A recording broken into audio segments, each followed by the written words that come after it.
Hello students, how are you all? Hope you all are fine and liking my videos. Today we will start chapter 8 of Civics, Rural Livelihood. In this chapter we will look at the different ways in which people earn their living in village. We will examine whether people have equal opportunities to earn a living. We will look at the similarities in their life situations and the problem that they face. Before that, do share this video with all your friends and subscribe my channel and hit the bell button so that you get all the notification. Coming to the chapter, what we are going to study in this chapter? We are going to study about the village, that is Kalpattu village, that is close to the sea coast of Tamil Nadu. Then we will talk about the people like Tulasi, who is landless farmer and work in Ramalingan's farm. Then about Sikar, who is small land owner, only 2 acres of land he has, and he has borrowed money to purchase basic things for the farm like fertilizers, seeds from the moneylender. Then about the big landowner like Ramalingan and Kurtuamma, his wife. Then the terrace farming in Nagaland. Then we will sum up all the chapter in the topic agricultural labor and the farm in India. So coming up to the topic rural livelihood. So rural livelihood means how people from village earn money to live their lives. We will talk about rural livelihood. It is important to understand that life in cities is much different from the life in the rural areas. In the rural area, you have agriculture as a predominant activity. However, in urban area, it's either manufacturing or services that form the major part of the economic activity. Occupation-wise, people may be divided into 3 groups: primary occupation, secondary occupation and tertiary occupation. In primary occupation, the most basic need of a person is food. So, the people engaged in production or acquiring food are in the primary occupation, such as farmers, fishermen, hunter, etc. Now coming to the secondary occupation, the people who are engaged in processing the natural products are in the secondary occupation, such as carpenter, weaver, potter, oil millers, ironsmith, goldsmith, etc. Then coming to the tertiary occupation. With the progress of civilization, the kind of occupations have come into being called tertiary occupation. The people engaged in them provide expert service and do not produce anything, such as shopkeepers, bankers, teachers, engineers, etc.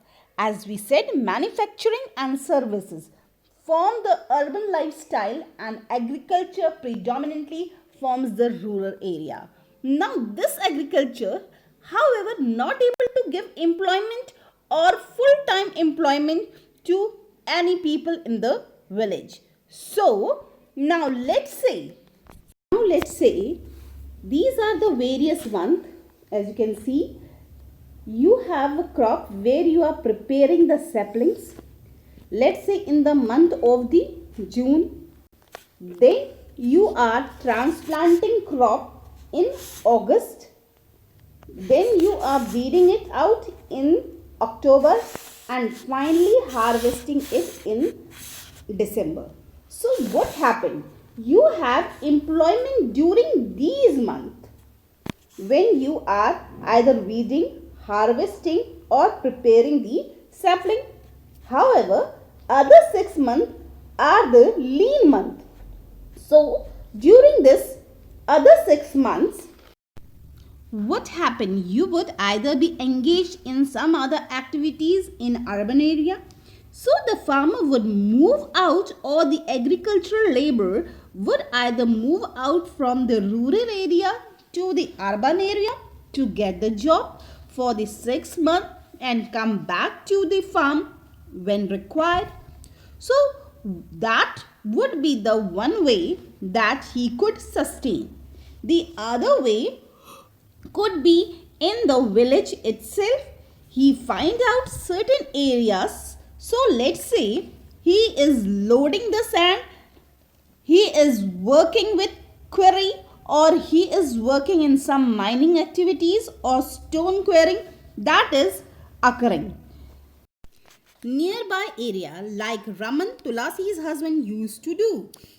So there is some kind of seasonal employment that a laborer can get. Now laborer themselves of various types. So there could be three types of agriculture holding we can say. One is the agricultural labor. These laborers can be in form of landless laborers who do not have their own land. So they do not have their anything of their own. They work on the other farm and get the daily wages, or let's say 30 to 40 a day, like Tulasi. On the other hand, you have person with small plots like Sikar, and finally you have a person with big plots like Ramalingan and Karuthamma. So you have a big plot that is seen here. It is a plot for a big farmer. However, 20% of Indian farmer hold big holding. Only 20% of Indian farmers could bring good equipment in the farm because they have a huge holding. If I am bringing in tractor, I should have acre of lands to run that tractor. So this could be the holding. Now there are other farmers with a small farm. So let's say this is the size of a farm. Suppose a farmer is having a 4 children. Further, what would happen when this farmer get old? There could be 2 ways of working. One is the farmer maintain this piece of land and ask all the 4 children to work on the same land. The other could be he could divide this land. As you can see, he could divide this land into